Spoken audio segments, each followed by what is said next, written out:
예, 에베소서 1장 3절부터 7절까지 말씀으로 끝날 때까지 끝난 게 아니다.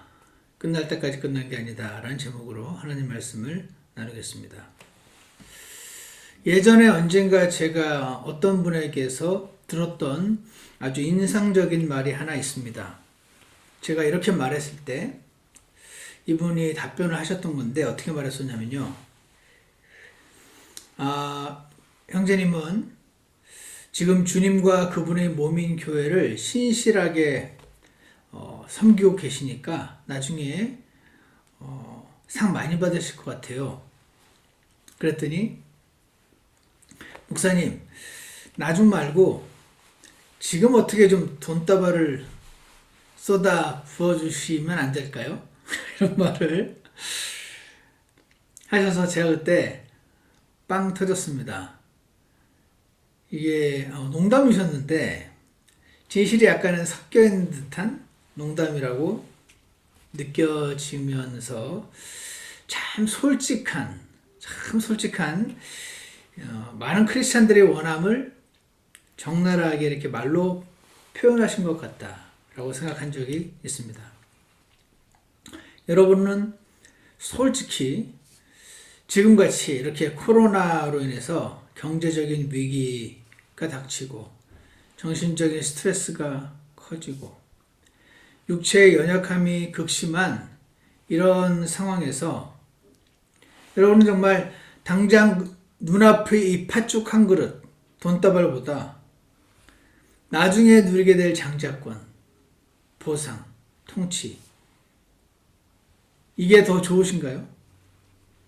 어떠신가요? 정말 늘 눈이 주님께로 고정되어서 다가올 영광과 주님께로부터 받을 보상 그것만 바라보고 계신 분도 계실 거라고 생각합니다.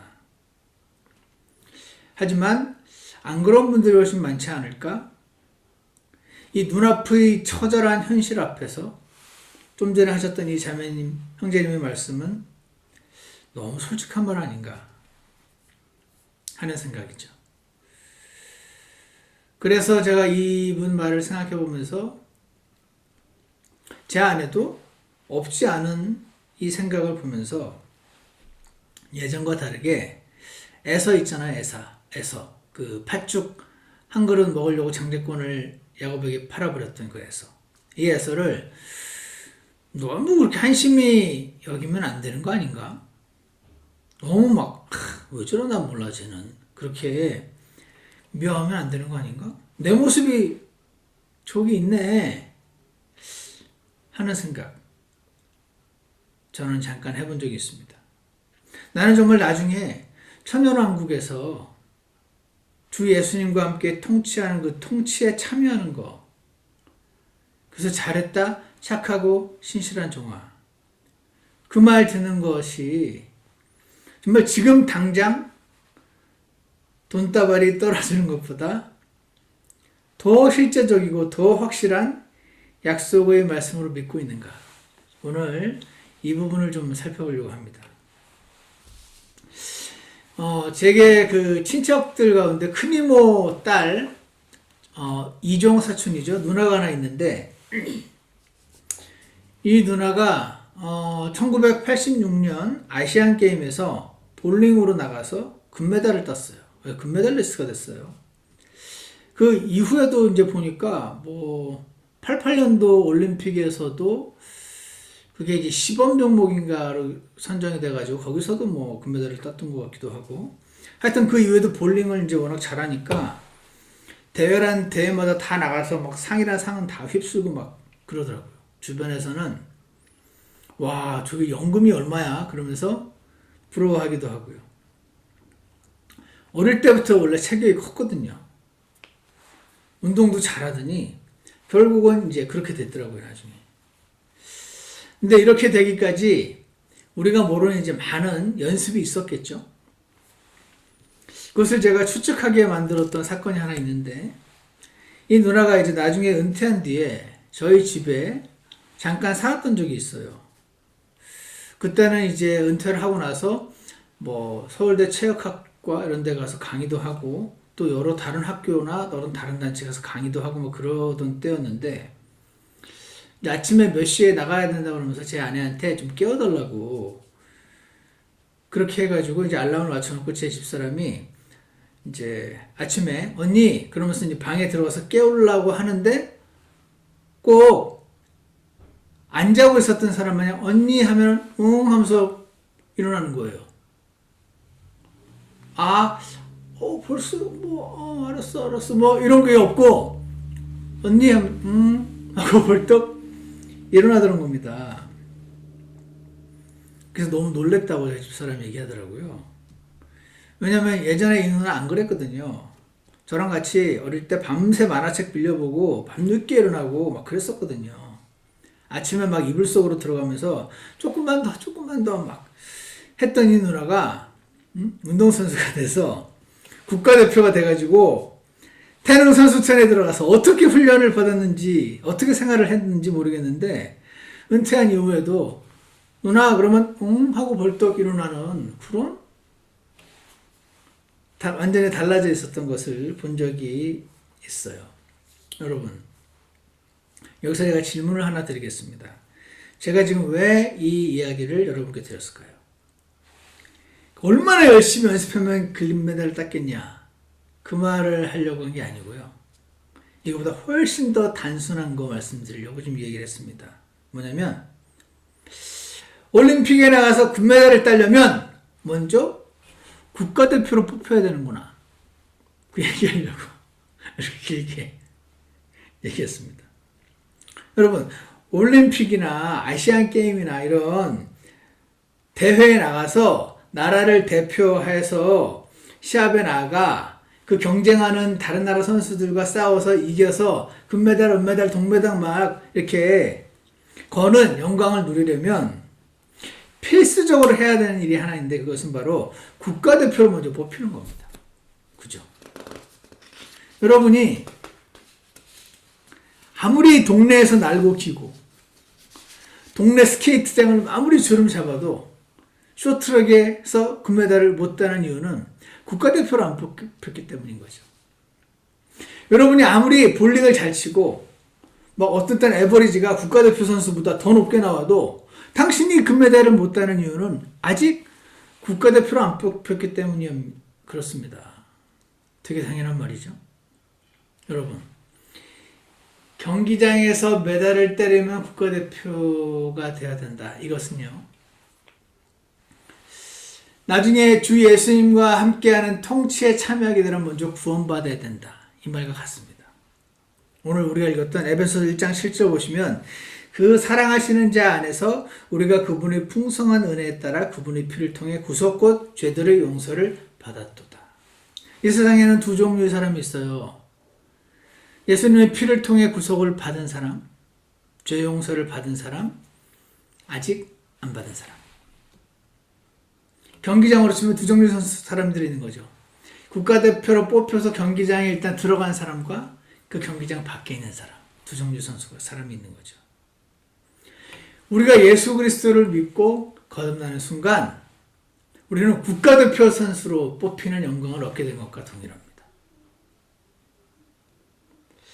그래서 고린도전서 9장 24절에 경주할 때 달리는 자들이 다 달릴지라도 한 사람이 상을 받는 줄을 너희가 알지 못하느냐? 다 받는 게 경기장에서 상을 다 받는 게 아니다 그 말 하시는 거죠. 너희도 상을 받도록 이와 같이 달리라. 너희도 상을 받도록 이와 같이 달리라. 이기려고 애쓰는 자마다 모든 일에서 절제하나니 이제 그들은 썩을 관을 얻고자 그 일을 하되 우리는 썩지 아니할 관을 얻고자 하느니라. 구원을 받는 것은 국가대표 선수가 뽑히는 거예요. 구원을 받는 거는 경기장에 들어서는 거죠. 구원을 아직 못 받았다는 뜻은 아직 선수가 안 된 거예요. 아무리 착하게 살아도 안 돼요. 아무리 스케이트 잘 타고 아무리 볼링을 잘해도 메달을 못 따요. 왜? 아직 국가대표가 안 됐으니까. 거꾸로 말하면 여러분과 저를 구원을 해주신 목적은 하나님께서 금메달 따라고 구원을 해주신 거예요. 국가대표로 뽑으신 이유는 금메달 따게 달리라고 경기장에 넣어주신 거죠. 우리가 구원받은 이유는 그냥 이 세상 사람처럼 똑같이 살다가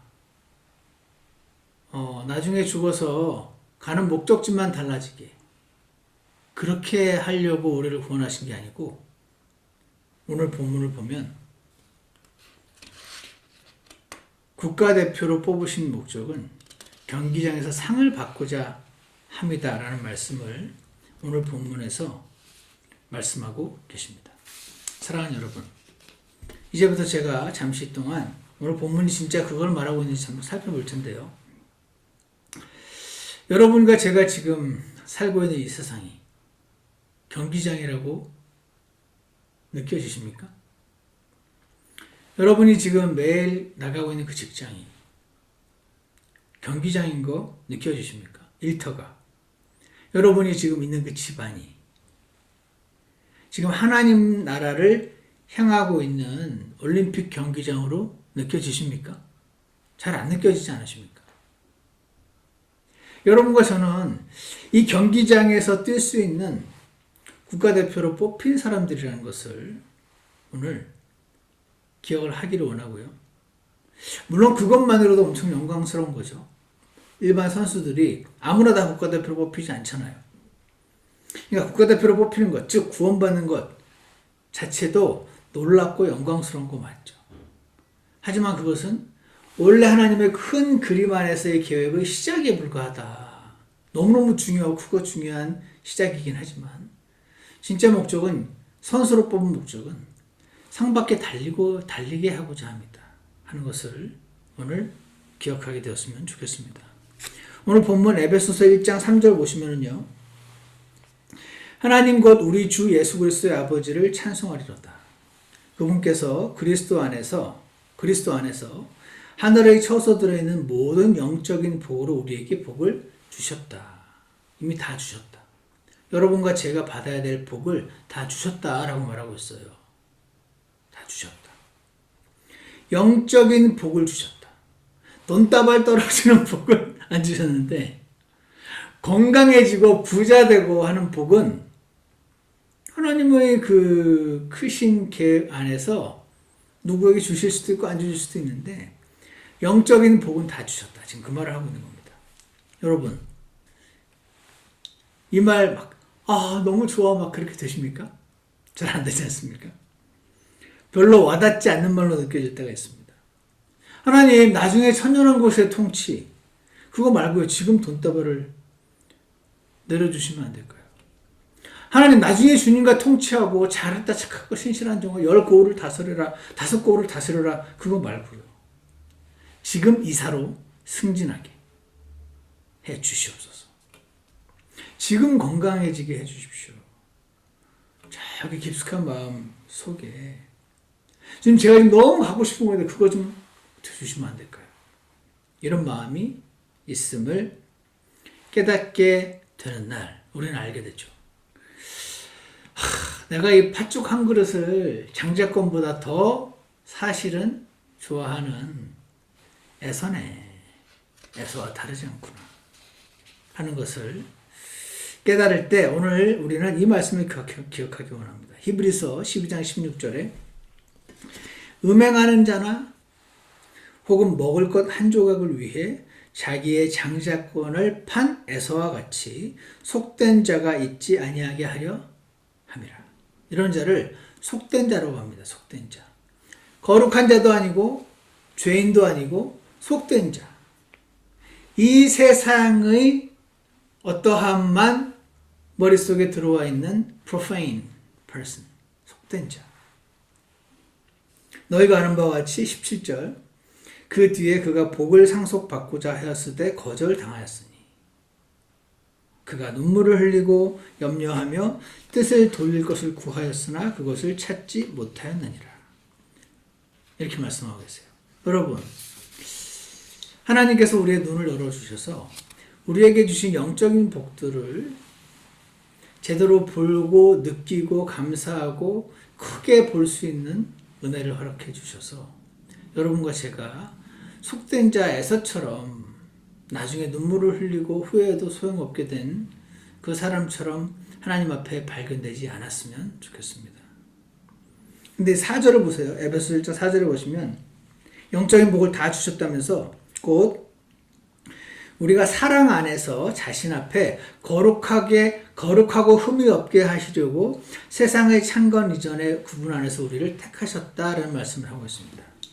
이 말씀, 택하셨다는 말씀과 그 다음에는 예정이라는 것 때문에 주석서를 봐도 설교를 봐도 에베소서 1장 4절 5절 여기가 칼빈의 예정론이 어떠니 예정론이 왜 아니니 이걸 가지고 굉장히 많은 논쟁이 붙는 것을 볼 수 있습니다. 저도 이 구절만 봤다 하면 머리가 그리로 달려가는 사람인데 이번에 이 말씀을 준비하면서 이게 포커스로 거기 두면 안 되네. 칼빈이 맞네 아니네. 그게 문제가 아닌 거네. 이게 우리가 어떤 사람은 구원받도록 예정돼 있고 어떤 사람은 지옥 가도록 예정했다. 그 말이 아니에요. 보세요. 거룩하고 흠이 없게 하려고 택하셨다고 하시잖아요. 이 택하셨다는 말은 구원하셨다는 말씀으로 보면 돼요. 그러니까 우리를 구원하셨다. 그 목적은 우리가 그분 앞에서 거룩하게 하시려고. 흠이 없게 하시려고. 우리를 택하신 목적이 하나님처럼 하나님 닮은 사람들 되게 하시려고. 거룩하고 흠없게 하시려고. 그래서 우리를 구원하셨다.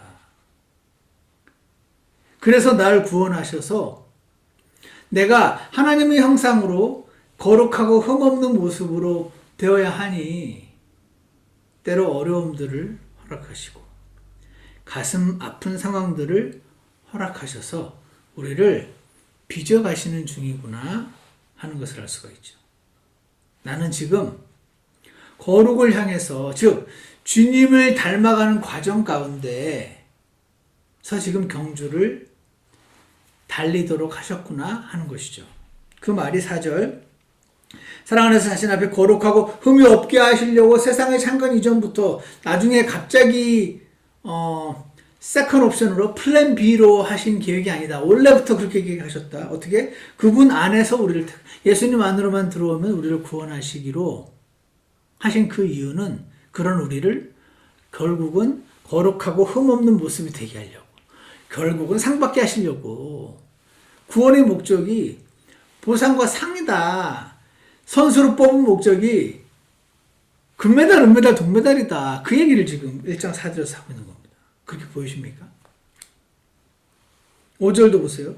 5절도요. 자신의 크게 기뻐하시는 뜻에 따라 우리를 예정하사 예수 그리스도를 통해 자신의 아이로 입양하심으로써 이게요. 자신의 아이로 입양하게 예정하셨다는 뜻이에요. 근데 예정이라는 단어에서 느껴지는 그 뉘앙스를 성경으로 이렇게 가져오면 안 돼요. 성경에서 예정하셨다 또는 정하셨다라는 말씀과 겹쳐서 사용하는데 그냥 정하셨다는 뜻이에요. 하나님은 모든 사람이 하나님의 영광을 위해 살도록 정하셨다. 이런 식으로 정하셨다는 거죠. 정하셨지만 모든 사람이 하나님의 영광을 위해 살지 않죠. 하나님은 여기 자신의 아이로 입양한다는 게 오늘날 그 고아원에 있는 아들을 입양하는 그 생각 때문에 현대의 입양 개념을 성경의 입양 개념을 이렇게 가지고 들어옴으로써 혼란이 생겨요. 그게 아닙니다. 성경에서 입양은 유대인에 보시면 그 발미츠바 성인식 하잖아요. 성인식 하기 전까지는 어린 아이예요. 그래서 예전에 이제 우리나라 그 왕 같은 경우도 어릴 때는 세자, 그죠? 세자가 그 옆에 있는 영의정, 우의정, 좌의정 이런 대학자들한테 막 배우잖아요. 선생님한테 회초리를 맞기도 하고 뭐 그런 거 있잖아요. 어릴 때는 나중에 이게 얘가 왕이 되면 이 영의정, 좌의정, 우의정 다 한 칼에 죽일 수 있는 권력을 소유하게 되는데 어릴 때는 종으로 사는 거예요. 학생과 제자의 관계로 살잖아요. 근데 성인이 되면 그때 비로소 이제 상속자, 왕권을 상속받는 자로 여기지게 되는 거죠. 마찬가지로 발미스바도 이 이전에는 애기인데 그때 비록 이제 아버지의 모든 것을 물려받을 상속자로 공식적으로 인정받는 거, 그거가 입양이에요.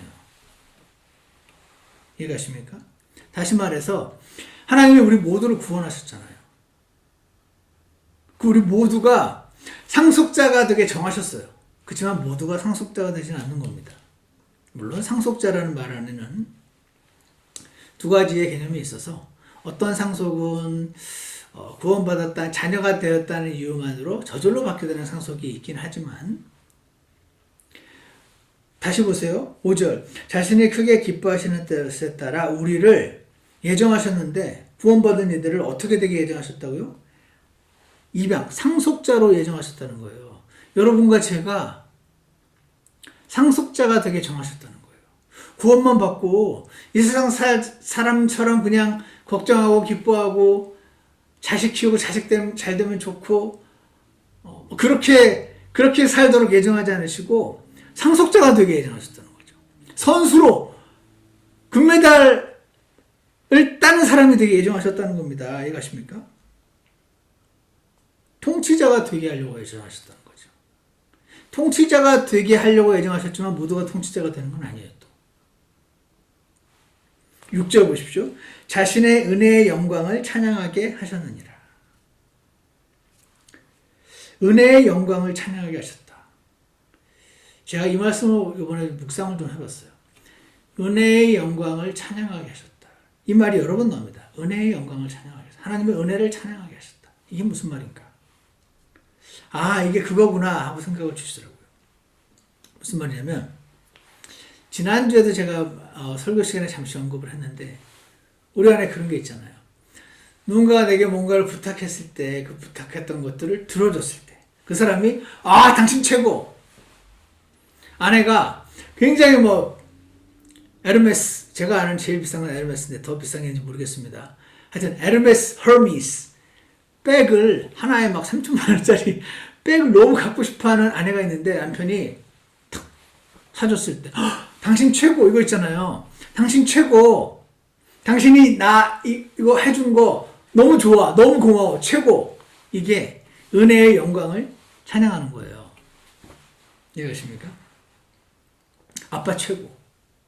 당신 최고. 그런 것처럼 하나님 제가 구원받은 것만도 은혜인데 제가 하나님을 위해서 대단히 섬길 것도 아니고 조금 섬겼는데 그걸 이렇게 인정하셔서 이런 위치해 주십니까? 하나님 최고. 이게 하나님 은혜의 영광을 찬양하게 하셨다는 뜻이라는 것을 주님께서 제게 알려주시더라고요. 애들이 갖고 싶어하는 장난감 가졌을 때 아빠 최고 하잖아요. 우리가 주님과 함께 통치하는 위치에 서게 됐을 때 주님, 저는 그냥 종으로서 마땅히 해야 될 일 조금 한 것뿐인데 이런 거 주세요? 하나님 최고. 이게 하나님 은혜의 영광을 찬양하게 하시려고 하나님 그걸 좋아하시는 거예요. 여러분과 제가 아빠들이 남편들이 아내나 자식이 해주고 최고 이거 보면 되게 기분 좋잖아요. 우리 하나님 그거 굉장히 좋아하시는 거예요. 근데 우리는 그러면 안 돼요. 우리는 그러면 안 되고요. 하나님은 그렇게 하셔야만 해요.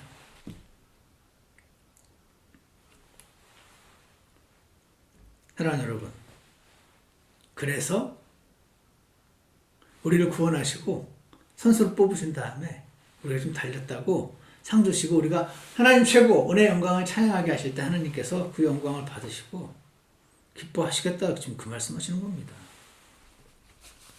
사랑하는 여러분. 아직 저를 기준으로 저보다 젊은 분들은 잘 모르실 수도 있어요. 근데 아마 저와 비슷한 나이거나 저보다 좀 많으신 분들은 아마 저와 비슷한 생각 동의하실 겁니다. 50이 되면은요 이런 생각을 많이들 한다고 합니다. 나 지난 50년 뭐하고 살았지? 그런 생각이요. 와, 벌써 내가 50이야. 벌써 내가 60이야. 난 60년 동안 뭐하고 살았지? 이런 생각을 하게 되는 거죠. 제가 봤더니 이런 것도 있어요. 옛날에 나보다 공부 못했었는데 쟤 지금 어디 장관이 됐대. 이런 말도 들리고요. 예전엔 내가 찌지 하고 말도 못하고 막 눈에 띄지도 않았는데 얘가 유명인이 됐을 때 사회에서 막 활약을 하고 막 이런 거를 보면서요. 우울해지는 시기가 사람에게 온다는 거예요. 그게 보통 아마 50대, 60대 그때인가 봐요. 그래서 큐티 라이프라는 책을 쓰신 김은혜 권사님이란 분이 그 책 안에 이런 말이 있었어요. 미국서 오랜만에 만난 친구가 한국 들어간다길래 너 왜 지금 한국 들어가냐 그랬더니 얼마 전에 나 박사학위 받아서 이제 한국의 교수로 들어간다고. 할 때 원래는 그랬구나 정말 축하한다 이래야지 맞잖아요. 그렇지만 이렇게 안 되더라는 겁니다. 이분이 3일간 잠을 못 잤대요. 분해서. 뭐가 분한가요? 분하다기보다 속상해서. 나보다 공부도 못한 애가 박사학위 받고 교수가 된다는데 난 그동안 뭐했나? 난 완전 아줌마네? 이런 생각을 한 거죠. 여러분은 안 그러시나요? 이분 반응 굉장히 자연스러운가요? 사랑하는 여러분, 우리의 시선이 땅을 향하고 있기 때문에 이 우울함이 너무 자연스럽게 우리에게 오는 것은 아닐까요? 여러분 주변에 부러운 사람이 그렇게 많으신가요? 속상한 일도 많으신가요? 요즘 제가 많이 들었던 말인데, 야, 저 여자는 전생에 나를 알고 했나? 그런 말을 하시는 분들. 와, 저 여자는 무슨 복을 전생에 나를 알고 있길래 저런 복을 받나? 하는 분이 혹시 주변에 계신가요? 여러분이 그럼 그렇게 힘들면 전생에 나라를 팔아먹었기 때문인가요? 전생에 있나요? 없잖아요. 우리나라, 인도, 중국 이 윤회 사상이 이게 너무 깊숙이 침투했어. 드라마도 막 영화도 그런 것들이 많이 나오고 이러니까 우리 일반 생활에서 이런 말들을 많이 한대요. 전생에 나를 알고 있나? 사랑하는 여러분, 전생에 나라를 구해서 지금 잘된 게 아니고요. 좀 뭐라고 할까요? 방향을 좀 바꿔서 생각해 보세요. 지금이 준비 시기고 나중에 장자권을 가지고 통치하게 될 세상 그때가 진짜라. 오늘 하나님께서 우리에게 그렇게 말씀하시는 거죠. 경주할 때 달리는 자들이 다 달릴지라도 여러분 지금 달리고 계신가요? 나는 달리고 있나? 직장으로? 일터로? 아니 무슨 공부로? 는 달리고 있는데 나는 정말 이 하나님의 왕국에서의 상을 받으려고 지금 달리고 있나? 경주할 때 달리는 자들이 달릴지라도 한 사람이 상을 받는 줄을 알지 못하느냐? 너희도 상을 받도록 이와 같이 달리라. 사랑하는 여러분, 이 말을 기억하십시다. 끝날 때까지 끝난 게 아니다. 끝날 때까지 끝난 게 아니에요. 아직 안 끝났다. 이 세상 잠깐이다. 잠깐이다. 하나님은 이 세상에 나를 놓아두신 이유는 이 잠깐인 세상에 목매게 하시려고 그런 거 아니다. 내가 영적으로 표현해서 달리길 원하신다. 주님이 원하는 일을 기꺼이 감당하기 원하신다. 주님을 섬기기 원하시고 교회를 섬기기 원하시고 자신을 군사로 뽑은 자가 이 세상의 일에 얽매여 사는 것은 합당하지 않지 않느냐. 자신을 군사로 뽑은 그분을 기쁘시게 하려고 하는 것이 군인 아니냐. 지금 그 말을 하고 있는 것이죠. 디모데후서 2장 3절에서 그러므로 너는 예수 그리스도의 좋은 군사로 고난을 견디어내라.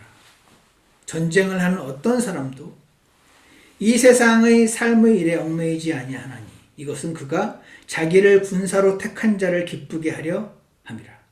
또한 사람이 우승하려고 애써도 적법하게 애쓰지 아니하면 관을 얻지 못하며. 사랑하는 여러분, 끝날 때까지 끝난 게 아닙니다. 지금 내가 신경 써야 될 일은,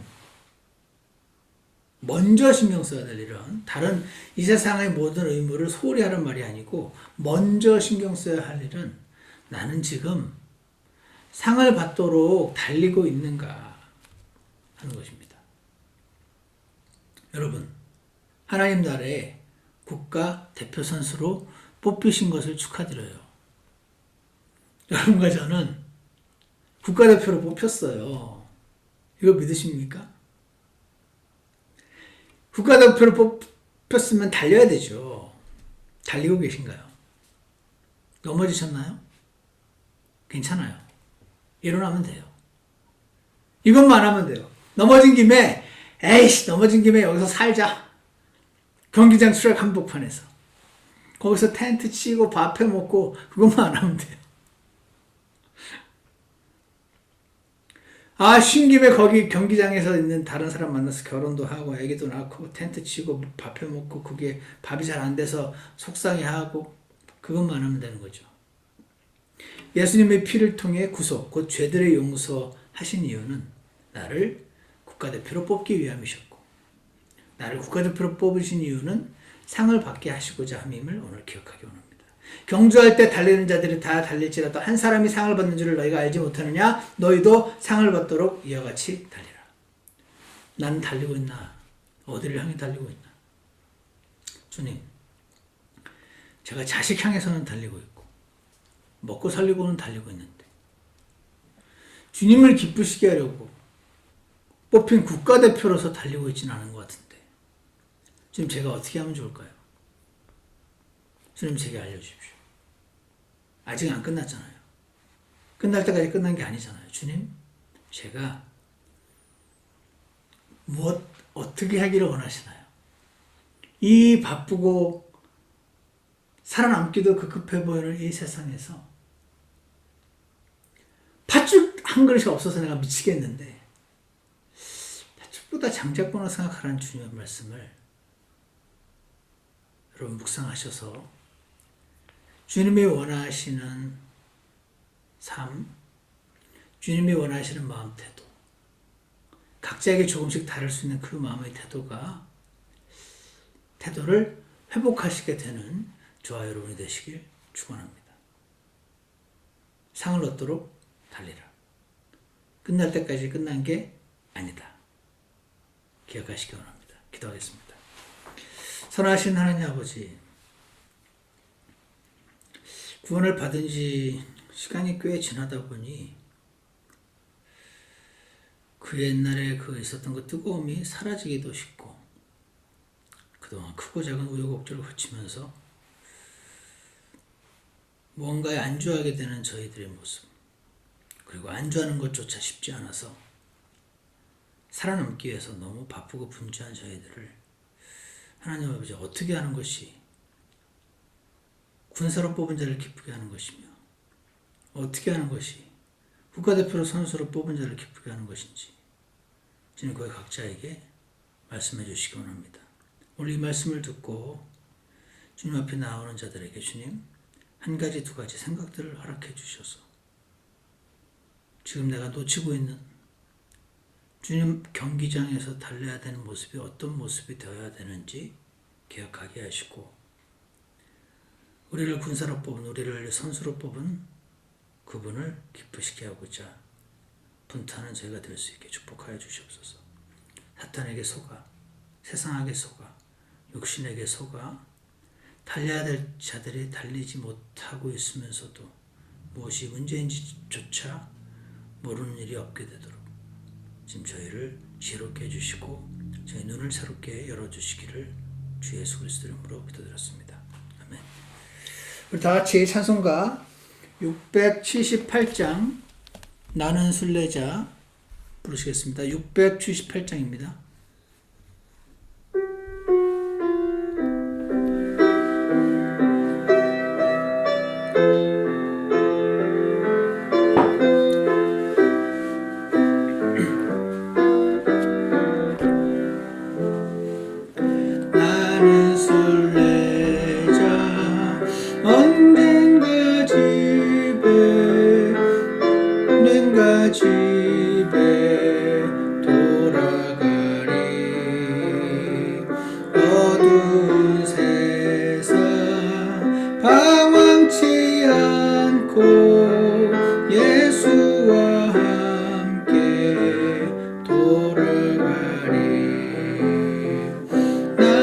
술래자 돌아가리 날 기다리는 밝은 곳에 곧 돌아가리 기쁨의 나라 예수와 함께 길이 살림 나는 술래자 방황하지만 예수 내 구주 이끄시네 영광의 나팔 소리 들릴 때 주님 날 위해 다시 오리 나는 술래자 돌아가리 날 기다리는 밝은 곳에 곧 돌아가리 기쁨의 나라 예수와 함께 길이 살리 3절 나는 술래자 피곤한 몸을 주의 팔 안에 누이시네 주 볼 때마다 영광 나타나 승리를 위해 도우시리 나는 술래자 돌아가리 날 기다리는 밝은 곳에 곧 돌아가리 기쁨의 나라 예수와 함께 길이 살리 하나님 아버지 지금 세상이 너무 어지럽고 많은 성도님들이 살아남기 위해 애쓰고 분투하고 계시는 분들이 많이 계심을 주님 이 시간 고백합니다. 하나님 아버지 그러한 삶의 현실에 지쳐있는 우리 성도님들이 오늘 들은 말씀으로 인해서 안 그래도 많은 일들 가운데 어떤 일을 추가로 더 해야 되는 것으로 짐으로 여기게 되지 않도록 주님 도와주시옵소서. 원래 우리를 창조하신 목적이 바로 이것이었기 때문에 이것에 우리의 신경을 집중할 때 오히려 현실의 문제들이 제자리를 찾아 들어가게 되는 경험을 꼭 하게 해주셔서 하나님의 명예는 무겁지 않고 가벼우며 주님의 멍에를 메고 따를 때 참된 길을 걸어갈 수 있게 됨을 경험할 수 있게 축복하여 주시옵소서. 주님 우리 각자는 주님께서 작품으로 만드셨다고 했는데 각각의 용도와 목적이 조금씩은 다른 그 용도와 목적을 우리가 찾아갈 수 있게 도와주셔서 나중에 주님 만나는 날 너는 대표로 뽑아놨는데 경기장에서 뭐 했냐는 말씀 듣지 않도록 주님 신실하게 달려갈 수 있도록 저희를 일깨워 주시기를 간절히 원합니다. 예수 그리스도 이름으로 기도드렸습니다. 아멘. 예배를 마치겠습니다.